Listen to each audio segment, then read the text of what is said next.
So Joe Biden is the president of the United States, and as he says, that means the buck stops with him on the problems with the Afghanistan pullout.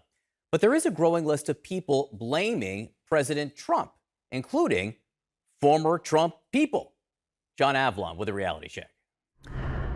Most Americans seem to like the idea of withdrawing from Afghanistan, but they don't like the way Joe Biden has done it. That's according to a new CBS YouGov poll. Now, that dealt as a political problem for President Biden, given that his administration is predicated upon the promise of competence and compassion. But it's that humanitarian crisis that should really be driving American opinions. As a logistical matter, this has been a disaster. It should be clear now that the benefits of a small residual force, rather than a complete abandonment of Bagram Air Base, would have been a far better course. But context is key. And the fact that a growing number of Trump administration alumni are speaking out against Trump's capitulation of the Taliban speaks volumes about how we got here. Our Secretary of State signed a surrender agreement to the Taliban. So this collapse goes back to the capitulation agreement of 2020. I mean, the Taliban didn't defeat us. We defeated ourselves. A surrender agreement. That's former Trump National Security Advisor and retired Lieutenant General H.R. McMaster slamming the former Secretary of State Mike Pompeo for his negotiations with the Taliban that had inexplicably excluded our allied Afghan government. Trump's ex-Secretary of Defense, Mark Esper, also weighed in on CNN. While rightfully blaming the Biden administration for the botched withdrawal, he did not spare the ex-president. President Trump, by continuing to want to withdraw American forces out of Afghanistan, undermined the agreement. I objected that we not reduce below 4,500 troops unless and until conditions were met by the Taliban. Otherwise, we would see a number of things play out, which are unfolding right now. Which is a reminder that not only was the deal done with the Taliban no good, but that Trump was calling for a complete pullout of U.S. troops by last Christmas, which would have been even more abrupt. Now, one of the areas rightfully inspiring the most grief is the failure to have a streamlined process to save the Afghans who aided our military efforts. And on this front, former Pence aide Olivia Troy fired off a series of tweets accusing Trump advisor Stephen Miller of throwing up roadblocks to stop the immigration of Afghan interpreters and their families. Quote, "There were cabinet meetings about this during the Trump administration where Stephen Miller would peddle his racist hysteria about Iraq and Afghanistan," she tweeted. He and his enablers across government would undermine anyone who worked on solving the SIV issue by devastating the system at DHS and state. Now, Stephen Miller blamed Biden, despite his own clear record of advocating restrictions on immigrants and refugees. Not helped by the fact that articles had long been written about how the Trump administration has dramatically dropped visas for Afghan and Iraqi interpreters. So Trump's attempt to score political points on the Biden administration's failure ring more than a little hollow here. Like when Trump's former UN ambassador Nikki Haley tweeted that to have our generals say that they're depending on diplomacy with the Taliban is an unbelievable scenario. Negotiating with the Taliban is like dealing with the devil. I agree.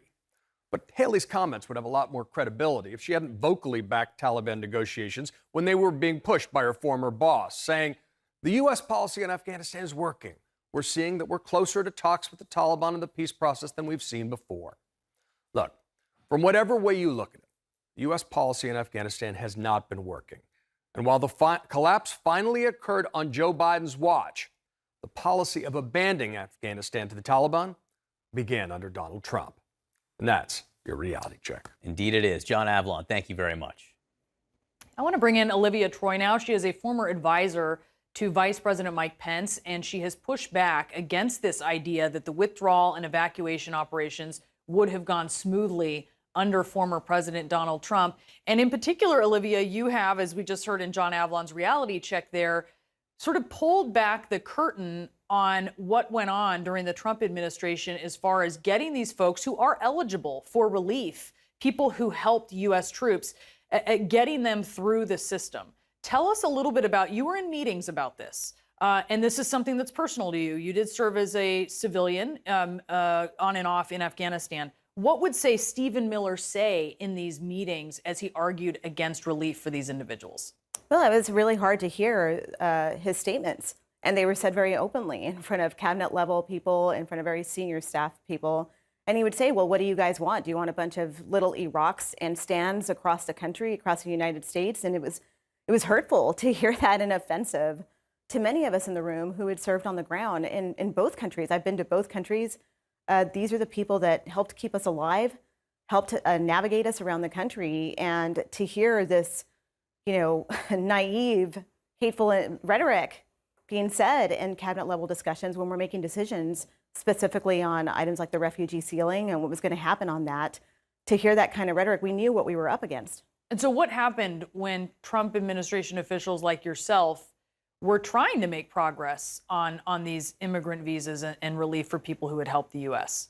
Well, what you would find, this is a very cumbersome, challenging system already. It is very hard for many of these applicants to actually get through the process and actually get their visa issued and be able to be eligible to leave. But what you find is that the resources there, this entire thing was being gutted and under-resourced. And if you look at the numbers on a yearly basis, you'll see that a lower and lower number of people get approved and the visas don't get issued.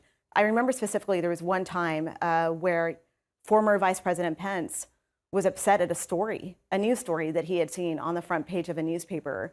And so I got the piece of paper on my desk that said, what is going on with this? Why have they been stuck in this process for 2 years? And when you look at the days of these people being stuck in the process, they were stuck for 3 years, and that number increases under the Trump administration. When I called over to the State Department, I found out that there was one person doing the security checks there for thousands of people. And this is, I think, in 2009. And this is a year after there had been a critical decision saying we will prioritize this, regardless of what's happening. 2019, you mean? In 2019? 2019, sorry. Oh, no worries. I just wanted to double check on that. So look, it's when you talk about some of the things that, the heinous things really that you heard Stephen Miller say in these meetings, they're not that different from what some folks, especially in right-wing media, are saying now about why these people who help the U.S. should not be allowed to come in. They're painting them as invaders. Do you see like a direct link there? Or? Yeah, absolutely. These are classic talking points that were espoused throughout the entire tenure of the Trump administration. This is anti-immigrant, anti-refugee rhetoric, and it's absolutely disgusting. It's terrible to hear these things said once again when these are people that put their lives on the line, that were there side by side with our military, our civilians, intel officers like myself on the ground, even media and NGOs. This is what happens when you travel to these countries, and you need these people. They need to be your allies. And to send that message to the world and say, we're not going to help these people, starting in the Trump administration, the way they behaved is just deplorable. So I see these narratives surface again, and this is why I found it so upsetting, because I said, yeah, we're in a critical and very, very tough situation on the ground there right now. But let's not forget the context of where a lot of this started, where the crisis was built, and how we dropped the ball on this. These people should have been processed the entire time in the tenure of the Trump administration, especially since he was the one negotiating with the Taliban, which was ludicrous, and planning for this withdrawal. I have no confidence, that they would have gotten any of these people out. And so now we're in the situation where we have thousands of people trying to get out of the country. And it's tough. Olivia, and look, I know this is personal for you. I know that when these provincial capitals were falling, you weren't just thinking, oh, this is Herat, this is Kandahar. You were thinking of the people, the Afghan people who helped keep you safe when you were there. And I appreciate you telling us, really pulling back the curtain on all of this for us. Thank you. Thanks for having me.